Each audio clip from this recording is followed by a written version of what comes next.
Well, hi everybody. Well, today I'm making something a little different. Peach cobbler. Use canned peaches. I know it sounds weird. Most stuff you need fresh peaches. But in a cobbler, we're going to actually use canned peaches. Make sure, please folks, add in the juice. Because we want it to cook in its own juices. We're going to let this simmer until it actually starts to boil. Then we're going to add in the sugar. 3 cans of canned peaches. We're going to put this on the stove and we're going to let this boil. They're sliced peaches. Canned sliced peaches. Alright, we're going to let this go for a few minutes, and then we're going to go to the next step, which is going to be adding in the sugar, the brown sugar, the cinnamon, and the vanilla, and the butter. And we're going to have a fantastic peach cobbler today. You make it with a pie crust. That was the one blunder I made with the cherry cobbler. I wasn't happy with that, so we're going to probably have to redo that one also.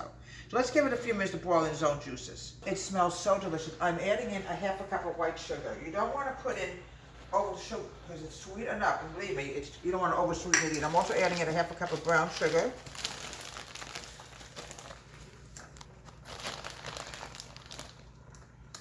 Okay, half a cup of brown. If this was apple, I would say you could add a little bit of nutmeg, but it's going to be sweet enough. Here we go. Okay, now I want to add in my vanilla. I'm adding in a teaspoon of vanilla.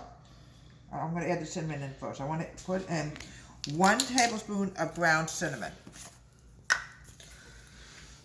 Okay.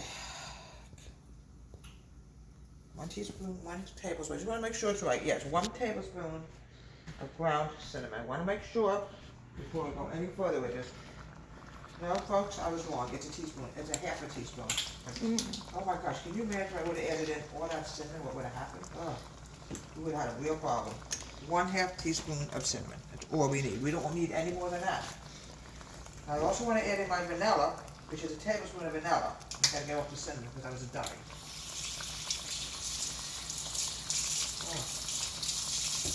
You know, when we're stuck in with this pandemic, it's really hard to bar the house. We try to find hobbies. I'm adding in a tablespoon of vanilla.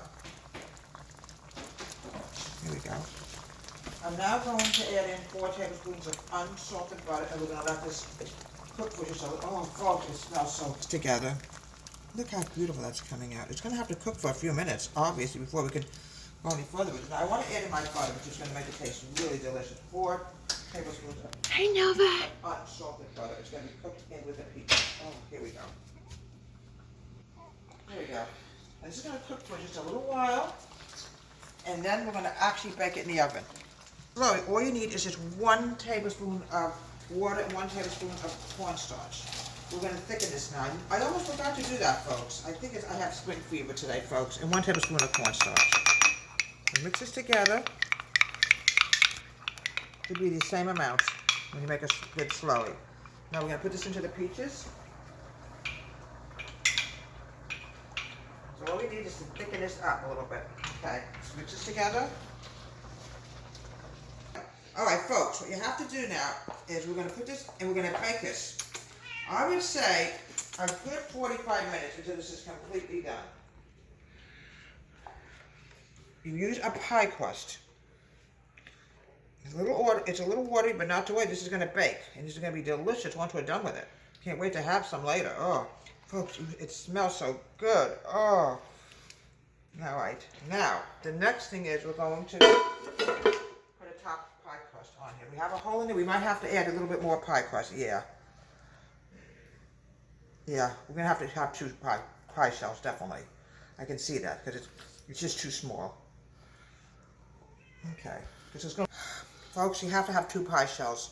You actually need, sometimes you have to use 4, it's pie crust to get it to come out. Oh, why is it sticking for? Well, whatever. Okay. This is going to be patched together either way. Sometimes you have a little bit too much and sometimes you don't have enough. You just never know what you're going to have. Okay. You have a hole here. I can see that. When you have when you make something with a pie crust, you always get a hole. But you grab another part here and you patch it up. This is what I always do, patch up the holes. Okay. There's a lot too much over here, so now we got to patch it up over here. Here we go. Okay, now we're going to make it really pretty. Okay.